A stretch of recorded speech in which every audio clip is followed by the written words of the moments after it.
खोजत।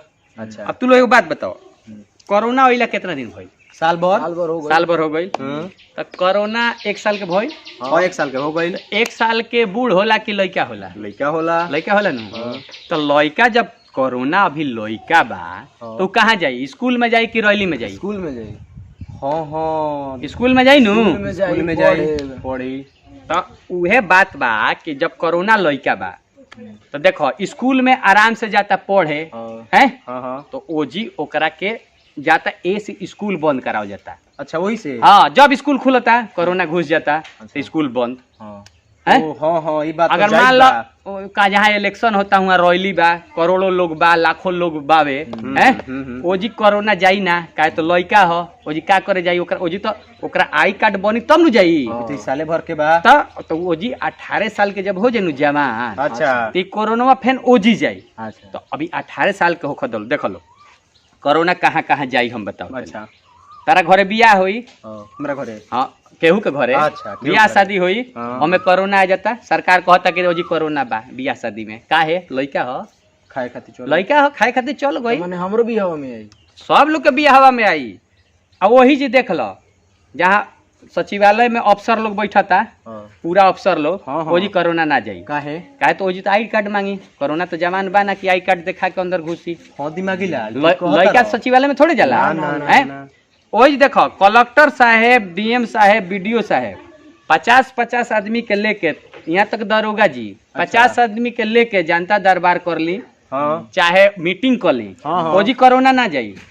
काहे तू लइका हो, अभी लइका नु बा। अच्छा वो लोग ना जाई। लेकिन ओही जी तू कोनो चाय के दुकान पर 10 आदमी बैठ के बात करब तो ओजी कोरोना चल जाई बे, ओजी कोरोना चल जाई। लइका नु हो धली ओजी यार। देखो हफ्ता में 6-7 दिन होला, तो 6 दिन सरकारी ऑफिस खुलेला, सरकारी काम होला एकदम, ओ दिन कोरोना ना धरी। आ जैसे एतवार पड़ी, आ जैसे जैसे मान लो तू हम अपना फूफहर नानी यहाँ मौसी यहाँ जाए के तैयारी करनी सन, तो ओ दिन लॉकडाउन लग जाए, ओ दिन कोरोना धली। ये यार जानता रहो अतवार के दिन ठीक कहत रहो, हम गइनी नु अतवार के कोई जगह देत रहो, मौसी के यहां जात रहनी, ओ दिन लॉकडाउन लगा रोक देले, कि लॉकडाउन लगल बा, ओ दिन कोरोना तरह के धली। जानला उ लइका हो, ओकर छुट्टी बा स्कूल। हां रोड बनत नु, रोड बनत ओ जी कोरोना ना धरी। जानलो जहां सरकारी कोनो काम होई कोरोना सर ना धरी।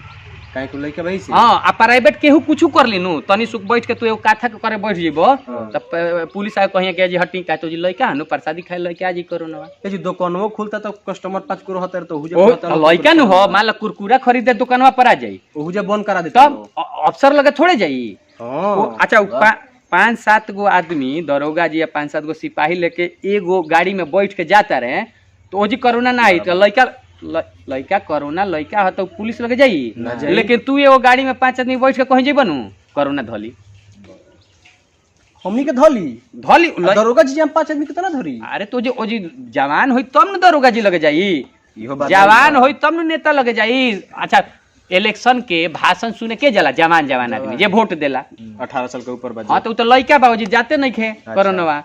तो ये इहे कहत तनी कि देखो कोरोना अगर भगावे के बाद तो दिमागी लाल के तू लोग बात सुनो। अच्छा हाँ पूरा देश में एक के संग है इलेक्शन करा दो, कहाँ तो जहाँ इलेक्शन होता वहां से कोरोना भाग जाता। तो पूरा देश में एक के हाली इलेक्शन करा दलो कि लइका बहरी निकलबे ना करी, आ जब भी कोरोना आवे तबे इलेक्शन करा दो। तो 18 साल ले इलेक्शन होते रह जाई, लइका जवान हो जाई, ओकरा बाद ही नेता सन के लगे जाई, स्कूल में आइबे ना करी। अब मान लो 18 साल के कोरोना हो जाए तो स्कूल में का करे? ना जाई। आ सुन लो अभी तो हमारा लगे ऐसन ऐसन बात बनू हम बता देम। देखो स्कूलों वाला के में दोष बा, स्कूल वाला अब तारा नहीं के बुझात कि स्कूल वाला का कहता डिजिटल मोबाइल पर पढ़ो, ऑनलाइन पढ़ाई हुई मोबाइल। हाँ तो ऑनलाइन पढ़ाई करे खातिर मोबाइल खरीदबो तो कौन ठीक बा? मोबाइल कंपनी वाला सरकार के आ स्कूल के पैसा देले हो कि हमार मोबाइल बेचाई। एने देखला कोरोना में करोड़ों गो मोबाइल बेचाई उठा के देखलिए कि नीचे से ओकरा बाद देखला अंबानी और जियो के बनावे ले उनकर नेट कितना बेचाई ऑनलाइन होई, तो तू रिचार्ज करइबे करबो।